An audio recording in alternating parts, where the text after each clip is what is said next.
What's up, guys? Scott Elliott, 10th Planet Richmond, Kentucky. This is Adam Fritz, 10th Planet Richmond Purple Belt.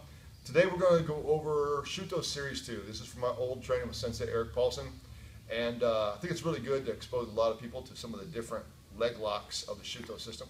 It's one of the first submission series that you learn in Shooto, and it covers a lot of the basic leg lock mechanics, different grips, different handles, really high percentage finishes, and even has a very popular, at least now popular, corkscrew lock that Dean Lister is promoting, and a lot of people are scrambling to learn it. But it's been in Shooto for a long, long time. Now, Shooto is Japanese MMA. Started in the 1980s by Satoru Soyama, who studied with legendary catch wrestler Karl Gotch. And the series are to give you a mnemonic device to memorize some of the different finishes you have on the legs. Okay, so we're going to start with my opponent on my back. And he's going to have his ankles crossed, which is a no-no, but a lot of people do it for extra control. He'll be fighting for the rear naked choke, and I'll be defending, okay? And a lot of times we're going to be on our back, on our sides here, like this, right?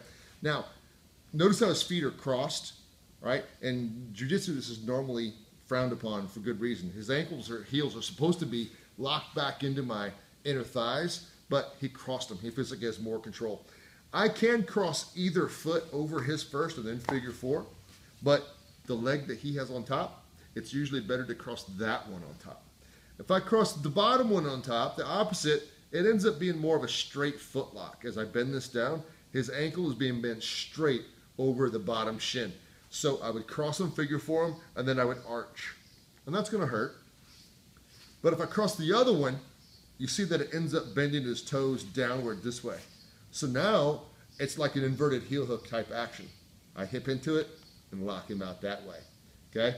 So again, I'm here defending, cross him, lock it over, boom, go. Sometimes, not that I would recommend this, but when you're playing around, free grappling and stuff too, you just never know. Sometimes you can, as you're defending here, you reach and cross him for him and get the quick finish there. Now, he's not going to like this, so he's usually going to try to kick his feet free, or he's going to push me. If he gets his hands behind me, pushes me, I have a hard time hipping in now, okay, getting that out of there. But either way, I can now grab his toes with one hand and with the other. And notice that I'm going to put my elbow, it's going to be right on the side of his shin bone. You go down his shin and you push in right there. It's a very tender spot. I can usually use my thumb and see he grimaces in pain because it is such a tender point. It's called tsubo, a tsubo point, pressure point. The point of my elbow grinds inside that shin bone. I shrug my neck because he's going to be fighting for the choke.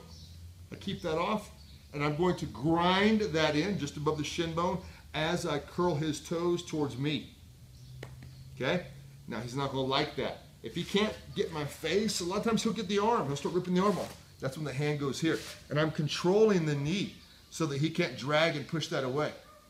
Now, I'm going to use my top knee, and I'm going to push the top part of my shin into his ankle or just above it. And again, I'm going to curl his toes towards me as I forcefully jam my shin in. Meanwhile, he's going to be fighting for my face for my choke, so I'm going for broke. I can also use the bottom shin. The bottom shin comes in and does the same thing there. Okay? Sometimes when he grabs me at any point, he's jerked me back so far that I can't get either one of those. But I use my leg to pick that up. And now I can grab the toes here. And I use the hamstring just above the knee for maximum leverage to kick that out, and then do the same thing, okay? So that's the first few locks that we go over there.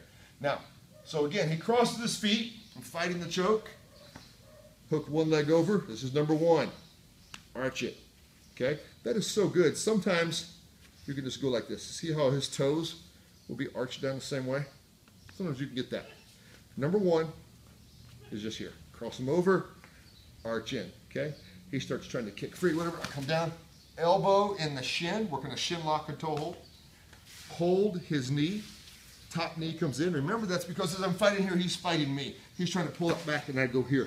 Lock that in place, top knee comes in, bottom knee comes in. I'm here, he's jerking me way back. I can't get anything. So I use my own leg to pull it up, grab, and kick, okay? Now, from this point here, I'm going to come up, I'm going to grab this up into my armpit. I post and lift myself up. I slide my leg in, like I'm coming to basic ankle lock position here. but I'm going to go ahead and pull my own foot out.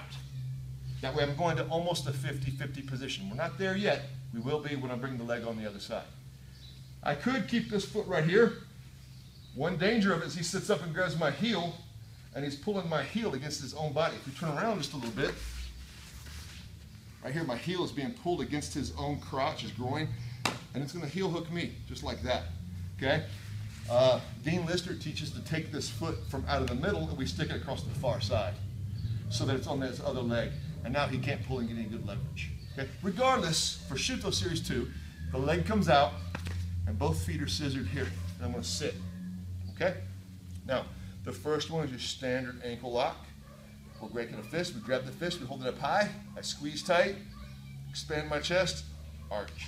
Number 2, the reverse ankle lock. This is extremely powerful. A lot of people have never seen this. I'm really surprised how many people have never seen the reverse ankle lock. Okay? I'm arching back on the toes the same way. But when I go here and I grab the bicep, I'm able to pull in and get lots of leverage. Okay? Number 3, I come from here. My elbow's going to come on top. This is the corkscrew foot lock. Lock my hands together. My elbow is forcing his toes down and in as I'm arching into here with my wrists, squeezing that in. That's the corkscrew foot lock. Now, what's the action here? Hit, and I hook the heel. I can either S-hook or gable grip and lock in the S-hook, or the heel hook, rather. This leg on this side is called Jun. So we go Jun, 4 grips. Pull it across the other side. Now we're in 50-50, okay? This is called Gyaku, Gyaku. So now again, number 1, standard ankle lock. Number 2, reverse ankle lock. Number 3, my elbow comes back on top of his toes. I'm jamming his toes down and in. If we turn around, we have 1, 2, come here on top. See, I'm pushing his toes down and forward. That's your corkscrew, as Dean Lister calls it. Now my elbow comes forward. I'm going to slam his toes back because the other hand cuts in that way. Over-exaggerating. Right around the heel. Inverted heel hook.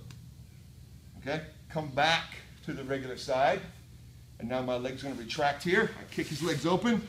My heel goes in his hip just for control. And I go 1. I go 2. I go 3 again. And I can also go 4 to hit that one. Okay? Now, a lot of times he's not going to like this. It's holding him. He can't get up. He can't reverse. He's going to fight like crazy to get that free. When he does, the foot comes up.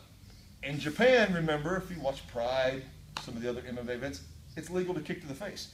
So when he brings that up, he's trying to kick. I slap it over. I slap my leg on top. Both feet are pinched in. And go through the regular ankle lock there. Open it back up. And he kicks me again. Put a block from the inside. The inside foot comes over. The other one comes on top. And there's your leg knot. Straight ankle lock. You can do reverse. Heel hook is very popular. Very tight. Legs are scissored. Lock it in. Okay? And that is Shooto Series 2. And as I said, it is a mnemonic device to memorize different leg positions, different grips, different ways to understand the manipulations of the leg to put in some very, very powerful ankle locks. It's not necessarily going to ever go like that, but when you practice it, you will find out that sometimes the regular ankle lock or Achilles, the foot lock, is not powerful enough. Boom, you switch to the reverse. Boom, you switch to the corkscrew. You're learning how to machine gun, rapid fire these different grips for a very high percentage leg lock attack system. Thanks, Doc.